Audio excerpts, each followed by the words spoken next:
नको त्या विषयामध्ये जाऊ नका. मी म्हणून मुद्दामून नाव घेऊन जे काय बोलतो ते बोलतो. उद्याही भाजपची इकडे प्रचार सभा आहे. सन्मान्य रवींद्र चव्हाण साहेब येत आहेत, प्रदेश अध्यक्ष. मी बोलत चांगली गोष्ट आहे, येऊ द्या, आम्हाला काय. पण महाराष्ट्रामध्ये 350 तिथे निवडणुका चालू आहेत, तिथे फक्त सिंधुदुर्ग आणि त्यातल्या त्यात मालवण.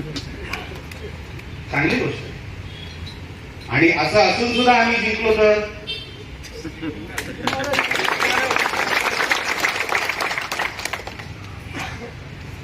लपायला जागा मिळणार नाही.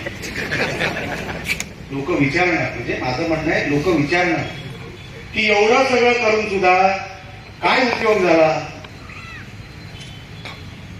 असं नका करू. आपण एकच आहोत, एक कुटुंब आहे. भारतीय जनता पक्षामध्ये राणे साहेब आहेत, सन्मान्य फडणवीस साहेब आहेत. आम्ही मनापासून मानतोय लोकांना, मनापासून. त्याच्यामध्ये 1% भेसळ नाही. एवढं मानत असताना हिंदुत्वासाठी आपण सगळे एकत्र आलो. हिंदुत्वासाठी आंदोलन तुम्ही केली तर आम्ही केली. गोमातेच्या रक्षणासाठी तुम्ही आंदोलन केली, आम्ही केली. लव जिहादसाठी तुम्ही केली, आम्ही केली. मग फरक कुठे आहे? कुठे फरक आहे? निवडणुकीला कुठे आपण घेऊन चाललेलो आहोत. मला नाही आवडत, वेदना होतात मला पण. हे आपले जीवाभावाची लोक आहेत. आपण त्यांच्याबद्दल का बोलतोय?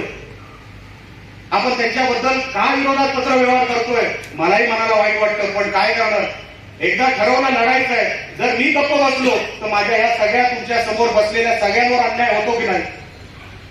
जर मी थांबलो तर मला असं वाटतं माझ्या लोकांवर अन्याय होईल. म्हणून ही लढाई करावी लागते. माझ्या मनाला पटत नाही.